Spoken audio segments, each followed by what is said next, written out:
Bonjour à tous, Jérôme Péchard, je suis directeur général en Kama Products et je gère tous les produits dérivés du groupe et principalement Crossmaster. Comment vous êtes arrivé à ce poste? Vous avez J'ai couché avec Tot. Ah, d'accord.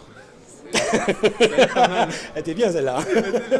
Non, voilà, j'ai toujours travaillé depuis 25 ans dans les univers graphiques et produits, donc, et dans les boîtes multimédia, et donc automatiquement mon parcours, au fur et à mesure des années, a abouti à Ankama, puisque c'est quand même l'une des seules boîtes dans la région qui a la capacité à développer ses idées.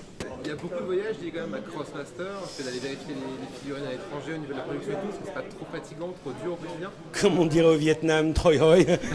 Mon Dieu, ouais, on a à peu près une trentaine de voyages par an, y compris salon, déplacement, fabrication, tout ce qui touche un petit peu à la fois à la vente sur le terrain international et français, et à la fois pour la fabrication, que ce soit au Vietnam ou en Chine pour une certaine partie.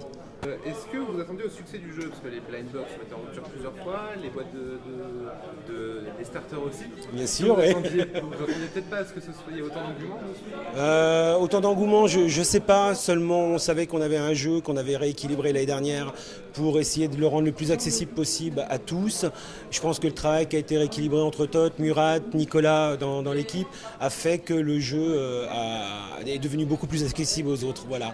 Et donc le panel de fans Crossmaster s'est élargi beaucoup plus vite et fait que la demande a été beaucoup plus importante. Le jeu est disponible dans plusieurs langues, français, anglais, italien. Allez, c'est parti, oui. Ça y est. Alors actuellement, donc USA, France était déjà implanté toute l'année. On vient d'arriver là depuis septembre avec l'Italie, l'Allemagne, l'Espagne. L'Italie part en flèche. Ils sont déjà à 3 fois leur volume de commande initial, ce qui veut dire que c'est très très bien parti. Ils organisent déjà des tournois. En Allemagne, ça va commencer là sous peu. On a rencontré les distributeurs à Essen et pareil, la réaction est vraiment forte. L'Espagne démarre normalement, on ne va pas dire en flèche, mais démarre correctement. La France, bon, on sait ce que c'est maintenant. Et on a rencontré donc les distributeurs à l'Essen pour la Pologne, la Roumanie, pour le Portugal, l'Amérique latine. Et quelques autres territoires. Donc, ce qui fait que oui, pour l'année prochaine, on devrait pouvoir commencer à implanter dès janvier la plupart de ces territoires, c'est-à-dire à peu près 7-8 langues différentes pour tous les territoires. Donc le championnat du monde, c'est pour l'année prochaine, quoi. Pas pour l'année prochaine, non. Il faut qu'au moins chaque pays ait fait sa tournée de championnat dans son territoire. Donc ça veut dire qu'au moins une année de tournoi un peu partout, et on pourrait envisager ça pour le premier trimestre 2015. Voilà. Ah, d'accord.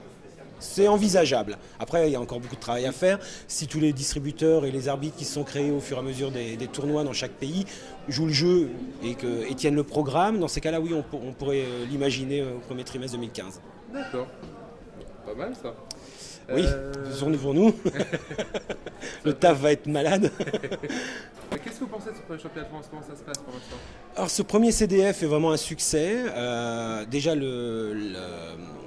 notre communauté est vraiment arrivée comme on l'attendait, nombreuse. Je crois que par journée, c'est plus de 120, 130 tournois jusqu'à présent. On a une communauté vraiment extrêmement agréable qui joue le jeu.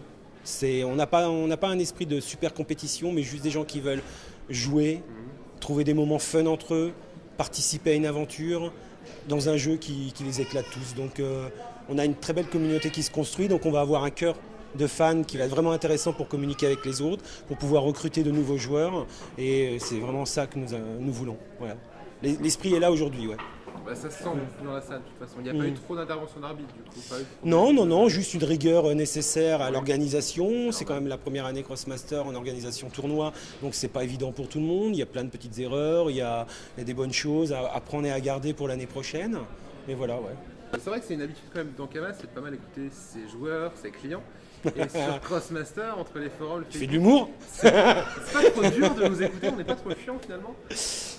Mais c'est normal, tout le monde va pouvoir avoir des attitudes des fois agressives, d'autres impatientes, d'autres justifiées ou non. C'est tout simplement de la passion qui parle, donc tout le monde s'énerve. Moi, tout le monde, c'est généraliste, mais beaucoup de gens s'énervent et finissent par perdre patience parce qu'on n'a pas toujours la disponibilité. En ce moment, on est en train d'embaucher un CCM justement pour pouvoir s'occuper de ça. La semaine prochaine, on décidera en fonction de tous les CV qu'on a reçus. Et je pense que pour décembre, il sera opérationnel et mis en route. Voilà. Après, bien sûr, il y a toujours des personnes qui sont plus satisfaites que d'autres. Ils nous posent des questions, on essaye d'y répondre. On n'est pas très dispo parce qu'en ce moment l'équipe est très très petite pour traiter l'ensemble de Crossmaster pour tous les pays et la France, et fait que voilà, la disponibilité n'est pas toujours au rendez-vous. Voilà. Mais ça va pas tarder.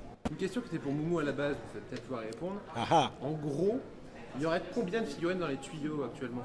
Ah, que- ah bah c'est simple, avec la saison 1 plus la saison 2, vous allez être à peu près 100 figurines différentes D'accord. sur Et 2014. Et en préparation, je suppose qu'on voit un peu plus loin.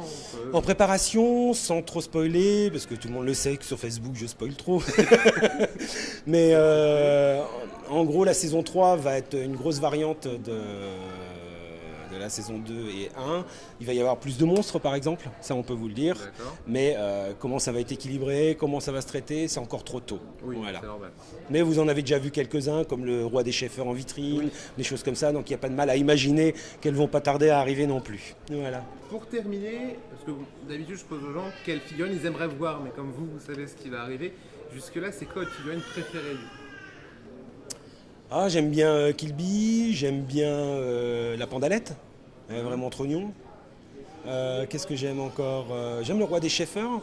Sur le roi des cheffeurs, si je le réussis en figurine et que j'ai trouvé le matériel pour pouvoir injecter du transparent, du translucide dedans ou du phosphorescent, normalement on devrait avoir tous les os de ces figurines-là phosphorescentes.